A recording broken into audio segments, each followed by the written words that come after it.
Le sujet qui nous intéresse aujourd'hui s'appelle l'intégration par parties. C'est une technique qui nous permet de trouver des primitives, spécialement dans le cas où l'intégrande, c'est-à-dire la fonction à intégrer, se présente comme un produit de fonction.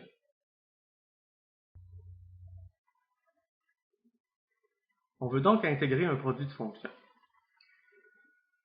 Une astuce en mathématiques, des fois, c'est de regarder qu'est-ce qu'on fait quand on fait l'opération inverse. Alors, revenons au calcul différentiel et regardons comment on dérive un produit de fonction.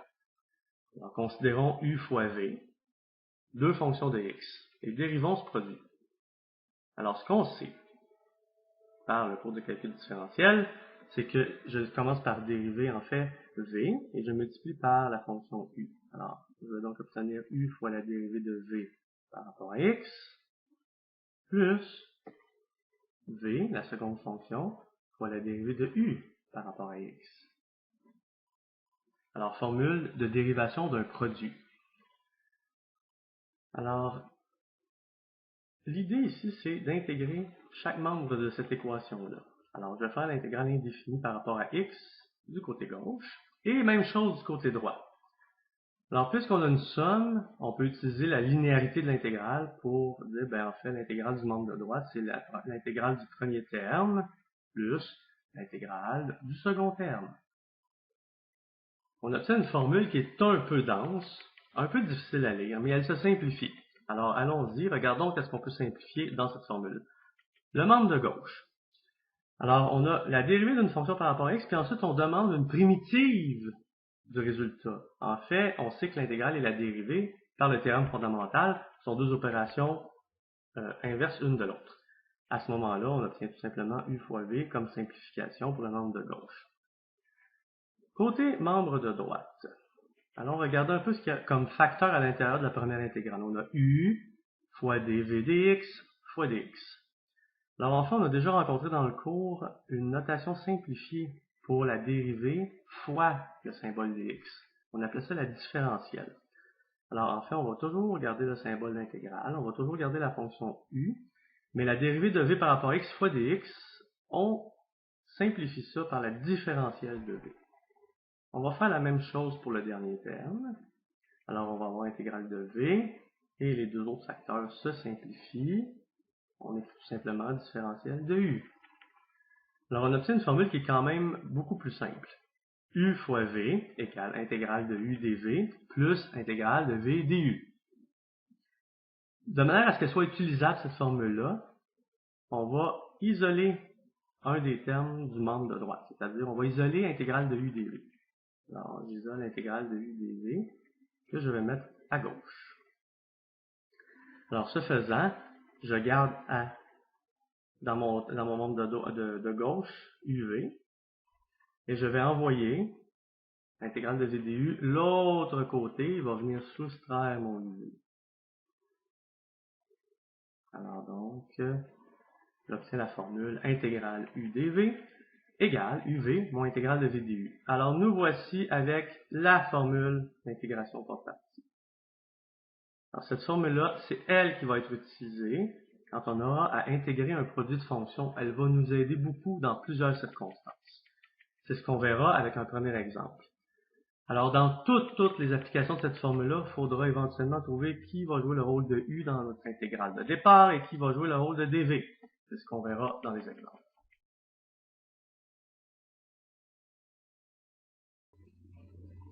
Pour ce premier exemple de l'application de la formule d'intégration par partie, on va s'intéresser à l'intégrale de x cos x dx.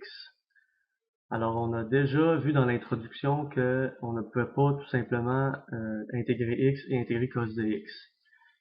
En utilisant la formule d'intégration par partie, on va y arriver. Alors, quand on regarde la formule, il faut identifier dans mon intégrale qui va jouer le rôle de u et qui va jouer le rôle de dv. Alors, il serait assez naturel ici, en regardant le membre de gauche de la formule, intégrale u dv, de faire jouer à x le rôle de u et de faire jouer à tout le reste, c'est-à-dire cos x dx, le rôle de dv. Donc, on a identifié u qui est égal à x et dv qui est égal à cos x dx. Quand on regarde la formule, à droite, on va devoir utiliser u, qu'on a déjà. On va devoir utiliser v, qu'on n'a pas. On a seulement dv, on n'a pas v. On va avoir besoin de v aussi pour écrire l'intégrale du membre de droite, et on va avoir besoin de du. Donc, ce qu'on fait, c'est qu'on calcule du en dessous de u. Alors, si u vaut x, du vaut dx. De l'autre côté, je vais avoir besoin de v, sachant que dv, c'est cos x dx. V, en fait, il faut que ce soit l'intégrale de cosinus dx, c'est-à-dire la fonction dont la dérivée donne cosinus dx dx, qui est sin x. Alors, je peux faire ma vérification en disant si v vaut sinus de x, dv devra valoir cos x dx. Alors, ces informations-là vont m'être utiles pour écrire mon intégrale d'une autre manière en utilisant la formule. Alors, mon intégrale de départ va devenir u fois v. Alors, en fait, u fois v en x, c'est x fois sinus de x. Alors, x fois sinus de x. Et la formule me dit que je dois soustraire l'intégrale de v du. Alors, v étant sinus de x et du étant dx. Alors, mon problème de départ est devenu plus simple grâce à l'application de la formule. Alors, il me reste en fait à évaluer l'intégrale de sinus de x, ce qui n'est pas très difficile. Alors, ma réponse actuellement, x sinus x moins intégrale de sinus de x, alors moins une fonction dont la dérivée donne sinus de x. Alors, on sait que c'est moins cosinus de x. Alors, la réponse devrait aussi comprendre une constante d'intégration. Si on simplifie ce qu'on vient de trouver, on obtient la réponse x sinus de x plus cosinus de x plus une constante. Voilà, en fait, j'ai trouvé une primitive pour x cosinus de x qui est un produit de fonction grâce à la formule d'intégration par partie. En guise de vérification, pour terminer cet exemple-là, on va dériver la réponse pour réobtenir l'intégrande. Alors donc, on va dériver x sinus x plus cos de x plus la constante. Alors donc, il faut dériver x sinus x, qui est un produit de fonction. Alors donc, on a la dérivée de x qui est 1 fois sinus x plus x fois la dérivée de sinus de x qui doit donner cosinus de x.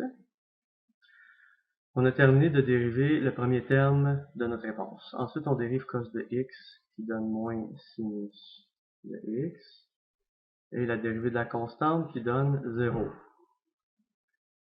Alors en fait, on voit qu'on obtient 1 fois sinus de x plus x cos x moins sinus de x. Les sinus de x, en fait, se simplifient.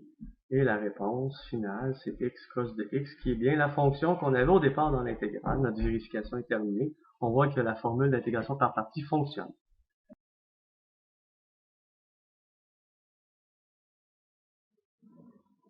En guise d'exemple un peu plus complexe d'application de la formule d'intégration par partie, on s'intéresse à trouver une primitive pour x2 e à la x.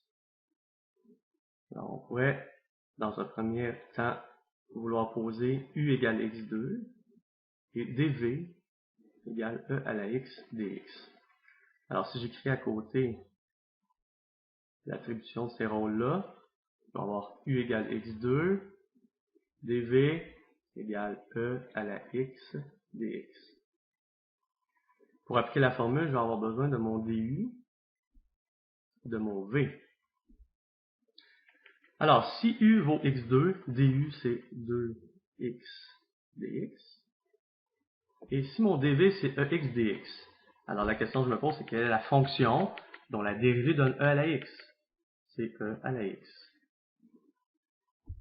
Alors la formule d'intégration par partie me dit que l'intégrale de u dv deviendra uv moins intégrale de v du. Alors uv moins intégrale de v du. U fois v, c'est x2 e à la x, moins intégrale de v du. Alors, donc e à la x fois 2x dx. Ce que je peux écrire tout simplement 2x e à la x dx en écrivant les facteurs dans un ordre un peu plus standard. Je peux ici sortir le 2 de l'intégrale puisqu'il multiplie. Donc x2e à la x moins 2 fois l'intégrale de x e à la x dx. Bon, mon problème c'est quand même un peu simplifié. Quand je regarde l'intégrale à laquelle j'arrive à la fin, intégrale x e à la x dx, c'est quand même un peu plus simple que intégrale de x2 e à la x. Alors, ça a fonctionné, mais j'ai encore un produit de fonction. L'idée, ici, c'est de refaire une autre fois l'intégration par partie. Puisque ça nous a donné des résultats de poser u égale x2, ben on va faire un peu la même chose ici. On va poser u égale à x, on va poser notre dv égale e à la x dx. Et donc u égale à x et dv égale à e à la x dx. Mon du sera tout simplement égal à dx. Mon v va être égal à e à la x. En appliquant la formule d'intégration par partie une seconde fois, bon, j'avais déjà x2e à la x moins 2 fois l'intégrale. Alors l'intégrale va changer. Je vais introduire une parenthèse parce que le 2 va multiplier l'équivalent de l'intégrale. Alors l'intégrale se transforme en uv moins intégrale de v du. Alors uv, c'est x fois e à la x moins intégrale de v du. E à la x fois dx.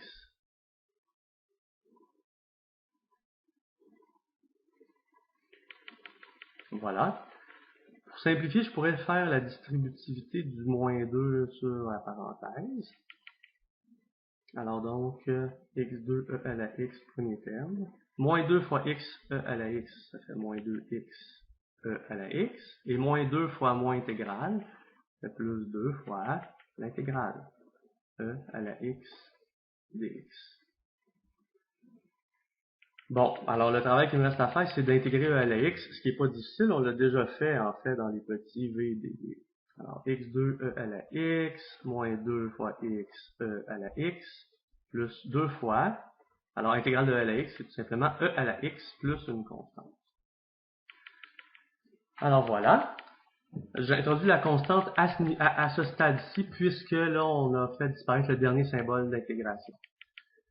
La seule chose qui me resterait à faire peut-être ici, c'est de simplifier éventuellement si c'est possible. Alors en fait, la simplification qu'on pourrait penser, c'est de faire une mise en évidence ici. Alors j'ai x2 à la x, moins 2x à la x, plus 2e à la x. On voit qu'il y a e à la x qui est un facteur commun à tous les termes. Et c'est le seul. Quand je regarde au niveau des coefficients, on a 1 moins 2 plus 2, on n'a pas de facteur commun sauf 1. x2, x et 1, on n'a pas de facteur commun en x. Alors donc, je mets le e à la x en évidence. J'ouvre la parenthèse. Dans le premier terme, il me reste x2. Dans le second terme, il me reste moins 2x. Et dans le dernier terme, il me reste plus 2. Et la constante. Alors voilà, j'ai trouvé une primitive pour x2 e à la x, qui est e à la x fois, parenthèse, x2 moins 2x plus 2, plus une constante d'intégration. Alors maintenant, l'exercice que je proposerais, ce serait de dériver ce résultat pour voir qu'on réobtient l'intégrande, qu'on retomberait sur x2 fois e à la x.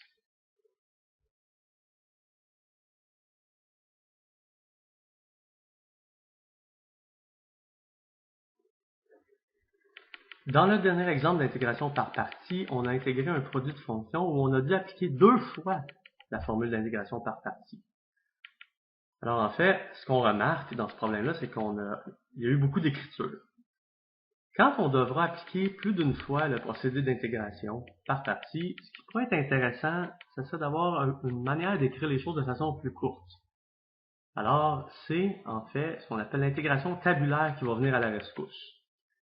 Alors, pour en parler, en fait, ce qu'on va faire, c'est qu'on va tout simplement reprendre l'exemple, mais en utilisant l'écriture simplifiée. Ce que je veux faire remarquer avant de procéder à l'écriture simplifiée, c'est la disposition des U et des DV qu'on a utilisé quand on a fait la résolution de cet exemple-là. Alors, on a eu dv. Ensuite, on a eu duv. Et là, qu'est-ce qui s'est passé? C'est qu'on a réécrit, en fait, une partie de ces deux lignes-là dans le u et le dv qu'il y a ici. Alors, ces deux lignes-là, ici, là, contiennent sensiblement la même information. Il y a le 2 qu'on a sorti de l'intégrale, okay, qui est plus là ici. Ensuite, on a recommencé le procédé, puis on a ici redérivé u, puis ici, on a réintégré le dv. Alors donc, en fait, c'est cette idée-là de simplifier l'écriture qu'on va utiliser dans l'intégration qu'on dit tabulaire. C'est qu'on va présenter l'information qui est ici sous forme de tableau, et vous allez voir qu'on va économiser beaucoup au niveau de l'écriture de la colonne de gauche. Alors, reprenons notre exemple, intégrale x2 e à la x. Alors, on avait décidé, quand on l'avait fait tantôt, de dire u x2 et le dv ex dx. Alors, on va utiliser cette information-là, mais on va juste l'écrire un petit peu autrement. Alors, on va faire un tableau où on va dire qui joue le rôle de u. On a dit que c'était x2. Et qui va jouer le rôle de dv? On a dit que c'était e à la x. Alors, ce qu'on fait avec l'intégration tabulaire, c'est qu'on va tout simplement dériver u plusieurs fois ici. Okay? Alors, x2, sa dérivée, c'est 2x. 2x, pardon, sa dérivée, c'est 2. Et la dérivée de 2, c'est 0. Ici, e à la x, son intégrale, c'est e à la x. On refait le procédé. Quelle est l'intégrale de e à la x? Ben, e à la x. Quelle est l'intégrale de e à la x? Ben, e à la x. Bon. Qu'est-ce qu'il me dit quand je dois arrêter? Ben, ici, j'avais un indice. Je suis arrivé avec une dérivée, un du qui est égal à 0. Alors, à ce moment-là, j'arrête. Ça, c'est certain que je vais arrêter. Alors, ce qu'on fait ensuite, c'est qu'on regarde, en fait, les termes du tableau en les associant à l'aide de diagonales. La dernière ligne du tableau où on a dit d'arrêter, on fait un trait qui joint les deux colonnes. Alors, ce qu'on va faire ensuite, c'est qu'on va tout simplement dire qu'on multiplie les valeurs identifiées dans le tableau ensemble. Et qu'on va faire une alternance de signes. C'est-à-dire qu'on va dire qu'ici, on a un plus, un moins, un plus, un moins. La formule d'intégration par partie va nous donner quoi, en fait, quand on écrit les informations sous la forme de tableau comme ça? Ben, l'intégrale de départ me donne, en fait, plus x2 fois e à la x, moins 2x fois e à la x, plus 2 fois e à la x, moins intégrale de 0 fois e à la x. En fait, la dernière ligne où on a un trait horizontal, ça demeure une intégrale. Ici, vous allez voir que c'est une intégrale qui ne sera pas difficile à faire. Alors, je reprends. J'ai donc plus x2 fois e à la x que j'écris dans ma réponse. x2 e à la x. Moins 2 fois x e à la x. Moins 2 fois x e à la x. Plus 2 fois e à la x. Moins intégrale. Alors, le dernier tiret, ça nous donne une intégrale. Moins 0 fois...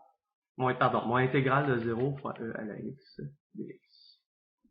Alors évidemment, cette intégrale-ci, elle est très simple à faire. C'est une constante que ça nous donne. Donc la réponse, x2, e à la x, moins 2 fois x, e à la x, plus 2 fois e à la x, plus une constante. Alors en fait, on a obtenu la même réponse, mais beaucoup plus rapidement et en simplifiant de beaucoup l'écriture. Comme on a fait dans l'exemple, on peut mettre en évidence facteur commun, qui est e à la x. Alors mon premier terme, il me reste x2. Mon second terme, il reste moins 2x. Et mon dernier terme, plus 2. Plus une constante. Voilà, l'intégration tabulaire, écriture simplifiée. En fait, on peut l'appliquer dans tous les cas où on appliquerait l'intégration par partie, même dans les cas où on l'appliquerait la formule qu'une seule fois. C'est qu'on va obtenir un petit tableau à 2 lignes. Et en fait, ça va tout simplement présenter sous forme de tableau l'information qu'on présentait autrement dans la marge dans les autres exemples.